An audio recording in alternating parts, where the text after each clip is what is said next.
Just when you thought it was over, we're back with a bonus installment of Grey's Anatomy Post-Op. How about that iconic 300th episode? How amazing was that? Well, since you've been so loyal, I know you want to get some scoop on the mid-season finale, and I think I can find that for you. But who would we ask? If only we had an executive producer, director, and actor on the show that we could ask these questions to. Who would that be? You're just too uptight, baby. You need to get LAID. Dr. Avery. Look at me. Look at me. I am having the best sex I have had in years. And it's just opened me up like a flower blossoming towards the sun.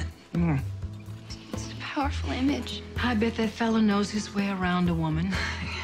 Please welcome the incredible Miss Debbie Allen. Oh, thank you, Gordon. Welcome, Debbie. So let me ask you this. How did you meet Shonda? I first met Shonda Rhimes at the Debbie Allen Dance Academy. She brought her daughter to train with me. And then I got a call, do you want to direct Grey's Anatomy? I said, hell yeah. So I was really thrilled to get the opportunity. And then once I got here, it was like coming home because I felt so in my skin here. And what is your favorite episode you've directed? Ooh. Do you have one? Do you have many? I have a few. I will always go back to that dinner table episode. Penelope Blake. Whoa, see who's drunk now. That's why I know your name. You're in my calendar. I have a meeting with you on Monday. Yes. Why? Well, she is a new resident transfer. What? Well, yeah, she's joining the program at Grace Sloan Memorial.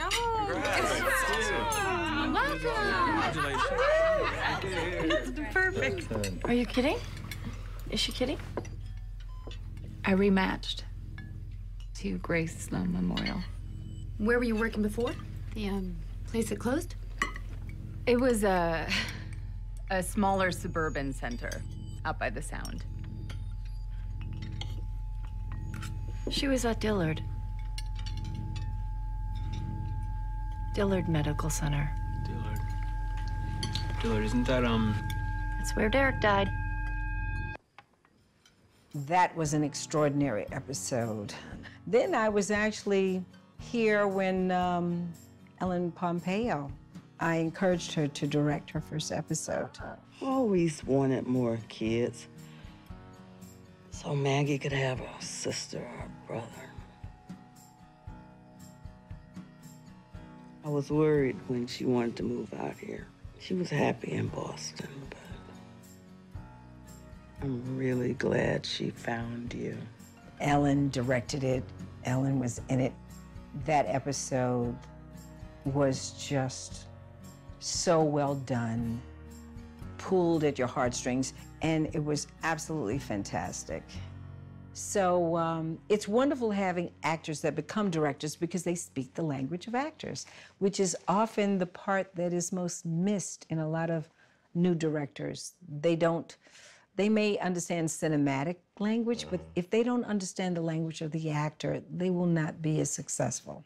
So how was it directing the monumental 300th episode of Grey's Anatomy? Oh my God. Great job, by the way. Thank you so much. Directing episode 300, first of all, it was epic that we had a 300th episode. And it was like being a Hubble telescope, looking forward and back in time. it's Izzy. What? You always ask about Izzy, what she was like. Well, that girl right there, that's what Izzy was like. Seriously? Please don't say that word. It just said a lot about the progress, not just of the show, but where the actors have come from and where they are now. Leaves us something good to look forward to. A lot to look forward to, honey. The end of this season is going to be amazing. So in season 8, we got introduced to Catherine Avery. Shonda Rhimes said to me, you know, Debbie, we think we want you to be in the show. And I said, oh, okay. And that sounded good, but I wasn't sure that that was really going to happen. And then she said, well, get ready because you're on. We're going to find out what you know about the penis. I'm like, huh?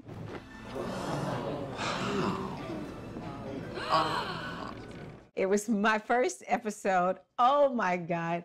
Ladies and gentlemen, I'd like to invite a few very lucky residents to scrub in on this country's first penis transplant. It couldn't have been more glorious to establish me as Jackson's mom, which I love him. I really feel like his mom. And then Richard Weber, Mr. Jim Pickens, was like, what? Debbie Allen's coming on the show, and what? We don't have something? What are we doing? And we're a very happily married, older, young couple. So Catherine Avery is a boss. So how did you create that character? Did you just decide to play yourself? Being a boss is something I'm not new to. Clearly. But Catherine Avery, I had to learn a lot of medical stuff that I did not know. Oh my God. The first time I went in to do a surgery, it was like choreography, but it was with, you know, needles and with scissors and things, and you're talking about anastomosing and, you know, harvesting veins and talking, you know, medical things.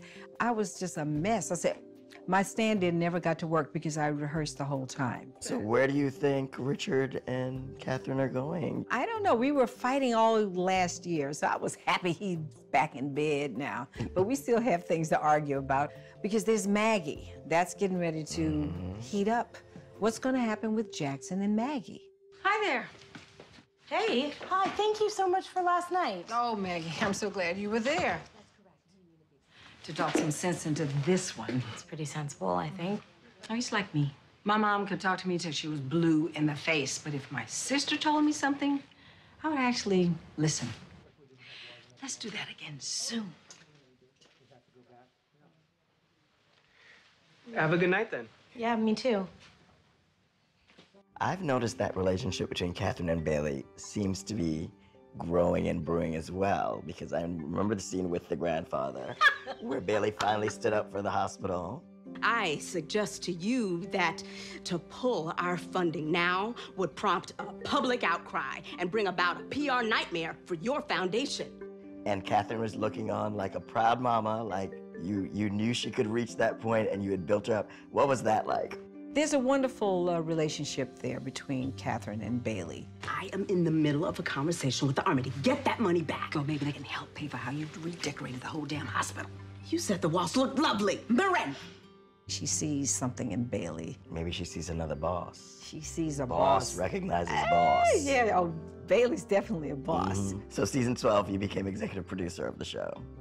And each producer has a different role, and you pick directors. Shonda picked me for this job. I really had no idea when I walked into her office the day she asked me to do this, that that's what she had in mind. So I was excited. It didn't take me long to answer her. I think I answered her within 2 hours. I'm always looking for the next very creative person, and I certainly have a wide open door to women and people of diverse cultures. And I'm also very interested in, you know, the young directors. What is one of your favorite episodes as a fan?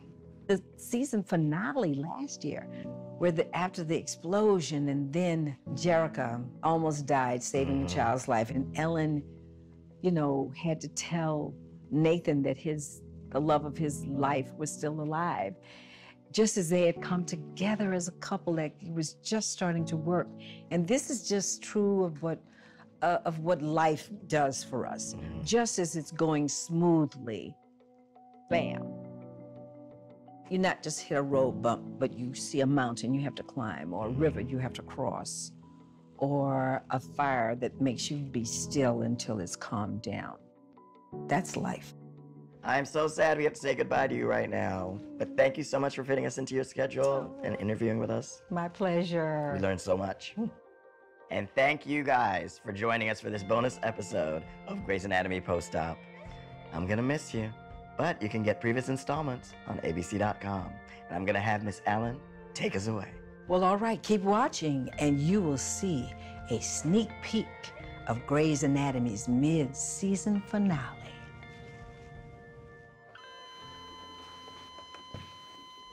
Kepner, she's coding. Crash cart. Come on, charge to 200.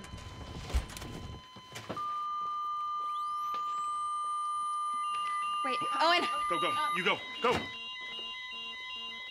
Look, why is everybody dying? What's going on? Ma'am, you're okay. I'm It's okay. Sir? Clear. Wait! Oh, I'm so so sorry. I was asleep. So sorry. What the hell is happening? Catch every season of Grey's Anatomy, currently available on iTunes.